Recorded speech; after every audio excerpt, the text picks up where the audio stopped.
Hi guys, it's Ksenia. Welcome back to my channel. So today I am back with another fragrance haul. I hope you guys don't get sick and tired of the hauls. I honestly haven't gone perfume shopping in a long time. Like, I've picked up fragrances like one by one here and there. And with this now influx of hauls that you're seeing on my channel, it probably seems like I'm just like buying. But yeah, no, I have actually not purchased a perfume in, I don't even know how long, a month? 2 weeks? I don't know, it's been a minute. But I've had all these perfumes in my little perfume haul drawer, and with moving, all the hauls kind of got pushed back, so I am now pushing all of them out to you, so I hope that's okay. But today I have another one that is pretty affordable. I know I just did a all affordable perfume haul. All those perfumes were under $30, and this one is very similar. I have those price points in this as well, and then I have just a couple that are a little bit higher, but still not too high, just in the designer price point range, you know, like about 100, maybe tiny bit more, but nothing crazy. So yeah, if you want to see the fragrances that I got, then just keep watching. Before we get into it, please make sure that you're subscribed to my channel and turn your post notifications on, and let's get started. Let's start off with the affordable fragrances. First, I have this. This one caught my eye. I think I got this at Marshall's. This is by Roberto Cavalli, and it's called Just Cavalli. It's the Eau de Toilette version. I think they have an EDP of this as well. Now, every time I'm in any store looking up perfumes, especially when I'm blind buying, I always go on Fragrantica, check out the notes, see what perfumes it's compared to, read a little bit of reviews, but you know, I don't let Fragrantica reviews influence me too much, because Fragrantica reviews, those people are rough in those comments, so I don't always go based off of that, but I do a little bit of research just so I could get a feel of the fragrance that I'm buying. And when I looked this up, immediately the deciding factor was the first perfume listed on Fragrantica being compared to this was Alien by Thierry Mugler, or Mugler now. I love Alien, so any sort of rendition of it, any kind of difference but still kind of similar to that DNA type scent, I highly gravitate to. So just like Alien, this also only has 3 notes, but the 3 notes that are in Alien are a lot more different than the 3 notes that are in here. And it's crazy to me how this is so compared to Alien, and it doesn't even have a jasmine note. Alien is famous for the type of jasmine that it has, but this one only has neroli, Tahitian tiare flower, and palisander rosewood. Again, white florals, but not quite jasmine. But scent-wise, like when I spray this out, immediately I get Alien. It's a little bit different, but it's also very, very similar. Like, this could be easily a great dupe to Alien. The more it dries down, I do get a jasmine feel in this scent, but it does start off a little bit different than Alien starts off. Like, Alien starts out with the really punchy jasmine right away, and then it also has this deep sweetness, whereas this one I totally get the neroli and Tahitian tiare flower. This one gives me slightly like this powdery vibe, but it's really beautiful. It is a lot of white florals, but it's done in a really sexy way. If you love Alien, automatically I think you will love this. And just like Alien, it also packs a punch. Like, it's a strong fragrance. This is so inexpensive. I mean, I know I got it at a discount store, so I probably got it for like not even $20, but I'm looking it up online right now, and on fragrancenet.com it's only $23.99. For anybody that has wanted to try Alien but you don't want to pay that designer price points, then go for this guy. And for those of you Alien haters out there, which I know there's many of you, Alien is not everybody's cup of tea. This one feels a little bit softer to me. So if Alien is a little bit too punchy to your nose, I'm not saying that this is the safest blind buy ever, but it is slightly less punchy than Alien, especially when it comes to that intense jasmine that's in Alien. I think it smells sexy. I think it smells really feminine. I think it smells bold. I could honestly wear this on a date night and also brunch, anytime really. It's just a very versatile scent. Moving on to the next scent, I have a celebrity perfume. This is Sweet Tooth Caramel Dream by Sabrina Carpenter.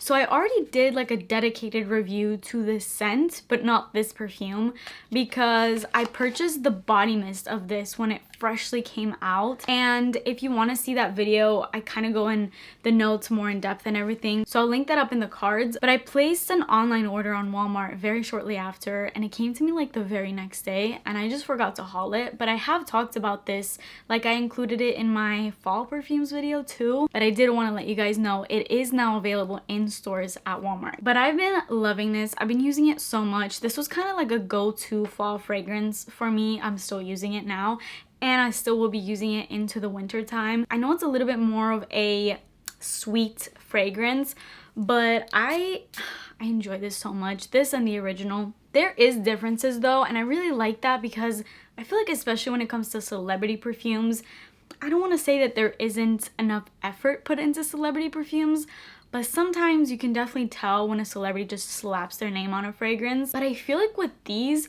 there's a significant difference between this and the original, where at the end of the day, it's still a flanker, so it does have a hint of that DNA, but they actually put effort into making this one different enough to where you feel like you're not purchasing the exact same scent. This one is so freaking beautiful. I feel like the original one is a little bit more, it's flirty and it's creamier. The notes are also a little bit different. This one has dark chocolate in the notes, and it has caramel. Obviously, it's called Caramel Dream. It's more of like a, you know, sticky kind of sweetness, where I feel that the original one is more sweet in the sense of like marshmallow, powdery, white chocolate, creamier, that sense. This one definitely fits true with that dark chocolate note, because this feels overall just darker to me. And I feel like where the original you might use during the day, this is like the nighttime version of it. But I do like that you do get a hint of that original in here as well, but it is significantly different enough. It has a little hint of Angel Muse in there, because I saw that being compared to this immediately when I first was looking into purchasing it, and I thought that that was so interesting, because I'm like, how could any rendition of the original Sweet Tooth smell like Angel Muse? Like, that is such a distinct smell. I wouldn't say they're dupes in any way, but it is kind of like the sweetness, and it does have a hint of this patchouli vibe, but it's done so well. This is so sexy. For anybody that hated on Angel because it's just too much all at once, it's too many notes, and you know, it can be a little all over the place. It's definitely not a crowd-pleasing scent. This is a crowd-pleasing scent while being super honestly unique for a celebrity perfume. So yeah, this gets a 10 out of 10 for me. I've been loving this. It's such a nice mixing scent as well. I know I've been saying I'm going to do a layering video, but I will be doing a layering video, and you will for sure see that in there. Next up, I actually got these two sent to me. So this one was actually sent to me by FabFitFun, which I am going to include in a FabFitFun unboxing, but I'm just showing this in here because I've been talking about the whole milk commodity line on my channel. I got a little sample of it from Scentbird a little while back in a video that I was working with, and I love that sample. I used it all up. Freaking love it. It smells so good. And I mentioned in that video how much I love the commodity milk scent, and Commodity actually kindly reached out to me and they added me to their PR list, and they wanted to send me a full size. And because I already got the Milk Expressive, I decided to go for the Milk Personal. If you don't know anything about these scents, basically it's the same scent, but they've kind of separated them into categories. Some people like stronger scents, some people like close to the skin scents that are not too obnoxious, so they kind of did a little bit for everyone. So because I already got the Milk Expressive, which is kind of like the middle ground sort of one, where it's not too strong, but other people will be able to smell you, they do also have a bold one that is really strong and will project a ton. And then they have this personal one, which is the one that I went for because I feel like all these scents are strong, even the personal. And I love how down here they say kind of like a little description. So for the personal scent, it says, "For me and the few I allow close." And then for the Milk Expressive one, it says, "For me and the many around me." And then the bold one says, "For me and everyone else." So starting off with the personal, I freaking love this scent. There's something about this milk scent. It's exactly what it's called. It is a super creamy, milky, like tonic type of scent. It's also so much more than that. This video is not sponsored, by the way. So the Milk Personal has top notes of marshmallow and milk, middle notes of musk and white cedar extract, and base notes of woodsy notes and amber. It's a perfect combination of marshmallowy, sweet, powdery, lactonic milky type of a scent, but then also it has this strong woody base which balances out those sweet notes so beautifully. Like it's not too obnoxious of a sweet scent. It's not sickly sweet, especially when it comes to the personal one. I consider this strong enough where I do feel like other people will smell it also, but it does sit a little bit closer to the skin. There's this toasty vibe about these that gets me every time. And then the notes in the Milk Expressive are very similar, but they just differ slightly. So this one has a top note of just milk, and then you get those marshmallowy musky notes in the middle notes, and then it ends off with tonka bean and mahogany. So it's still a milky, marshmallowy, sweet, ooey gooey type scent, but instead of having those more like lighter woodsy notes, like the cedar, the woodsy notes, the amber, kind of just like more creamy and just lighter overall. In here you get something a little bit thicker and just deeper, like mahogany, and then the tonka, which still very creamy, but just again in a deeper, more intense way. But the scents are very close. They really just differ in intensity. So I love that they give you kind of the option based off of whatever kind of scent preference you have. For me, I think my favorite out of the two that I've tried is definitely the Personal, because I just like, I feel like it's so much more smooth, so much creamier, but I do really like this as well. Like I said, the scents are the exact same. I just prefer, I guess, the intensity of the Personal. And by the way, just because of the intensity being lighter or stronger in any one of them, as far as performance, they're all the same. They're all super, super long lasting. These are some of the most long lasting scents I have. Even the Personal, where it does sit closer to your skin, it still lasts for like a day and a half. I've sprayed this on my skin, on my clothes, and will still smell it the very next day. Next, I'm gonna haul this little guy right here, which I included in my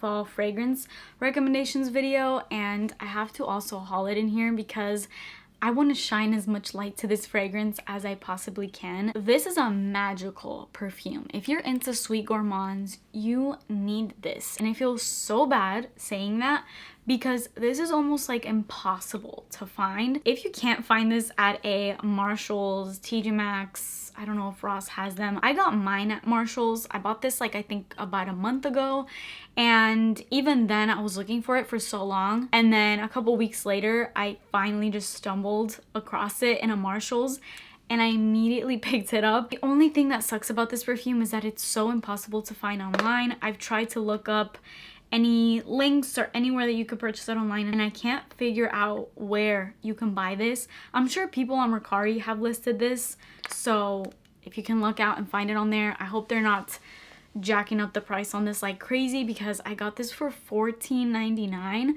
This is by Curations of the Good Scent. I see this a ton at Marshall's and TJ Maxx, like the brand. They actually have some really nice scents, and they're in that affordable, open, out in the open fragrances section. And this one is called Manifest Your Future. And thank God they put the fragrance notes on the back of this, because I would not be able to find the notes or any info on this anywhere else. Let me just read you the notes. I think that's all you need to know. This has top notes of candy apple and spiced pear, middle notes of caramel sugar and sage leaf, and base notes of coconut milk and vanilla cookie. Those are like the dream notes of a gourmand fragrance lover. This smells so good, and it's like a little bit of each one of those notes. It starts off with that candy apple, like right away. It's so bright and just like a juicy red apple, but then you definitely get that spiced pear, because it still has this fruity sweetness, but you do get a little kick of like a spice, like maybe cinnamon or something like that. Just not too much, just slightly. Everything about this is so smooth and creamy. Nothing stands out too much. And the more it dries down, you get this caramel sugar, you get the coconut milk, you get a hint of that vanilla cookie, and it's phenomenal. Like, it is so good. It's a little bit more on like the body spray vibes. It's not total like perfume vibes. It's not gonna be like a sexy, powerful date night kind of scent. I find this more so lounge around at home, just cozy type scent, but it's so good. I freaking love wearing this. I'm like trying to not use it as much, but then I'm like, no, like you need to use this. Like you need to be using your fragrances. I'm kind of over the whole let me not use my perfumes up because what if I can't find it type thing, because I'm like, I spent money on these, I'm gonna use them up because eventually, like everything, they go bad. And so I'm very much done doing the whole savoring thing, so I need to stop doing that with this. I just need to get my use out of it and love it while I have it, and then once it's gone, then it's gone. But I just wanted to shine some light. If you guys have lucked out and find this, or if you are able to find it, grab it. It is so freaking good, especially for the price point. But I would be paying like $80, $90, $100 for this. Like, it's that good to me. And the very last scent in this haul is a very controversial one. Not that this perfume is controversial itself, but I got so many controversial comments in the video where I talked about this. So this is technically a cologne, and people got so mad at me when I said that, because there's a lot of people in the comments being like, oh my god, I don't care if it's a cologne, perfumes are meant to be used by anybody. And I don't know where in that video or in any one of my videos you got me saying that colognes can only be for men and perfumes are only for women just because that's how they're labeled in society. I've never said that, nor will I ever. I mean, this is a cologne and I'm a woman using it, so clearly I don't care about the labels. I'm just telling you, I'm just relaying this piece of information to you that it is considered a cologne, okay? It is for men. Now, can a woman wear it? A woman can wear any perfume, just like a man can wear any perfume. So, I don't know, people get so heated. People just love to start shit, okay? Especially on the internet. People are real bored out there, okay? They need a conflict of some sort to conjure up out of thin air. That's like their whole excitement of the day. Anyways, back to this. This is by YSL and it's called Myself, and it is a cologne, okay? But I mentioned in the video, I did like this whole dedicated review to this. And I basically said how this is the Megan Fox or Margot Robbie in Wolf of Wall Street fragrance. This is a rich, sexy, powerful, bad bitch type of fragrance. My husband and I have been both using this and it smells so differently on both of us. I feel like on me it takes on a little bit more of a feminine feel, like it smells like sweeter on me. I don't know how to explain it. And then on him it does get more of like musky and just more masculine. Obviously our chemistry is different, so I think that's why. So it's just like almost like a little chameleon of a fragrance. But you need to try this out, and I go into so much more in depth and everything about this scent in the video that I did dedicated to this, so I'm gonna just link that up here, and you can also read all the amazing comments left about this perfume. But anyways, yeah, that's all I'm going to talk about that because I already talked about it in depth. I just wanted to haul it on here. That is it for this video. I hope you guys enjoyed it. Let me know any new fragrances that you've picked up. Let me know of any affordable scents because I'm on the lookout for a ton of affordable perfumes. I've not been in a Marshalls, TJ Maxx, or Ross in a minute, especially for fragrances specifically. So if there's anything good out there, let me know. Please subscribe to my channel if you haven't already, and I will see you guys in my next video. Bye!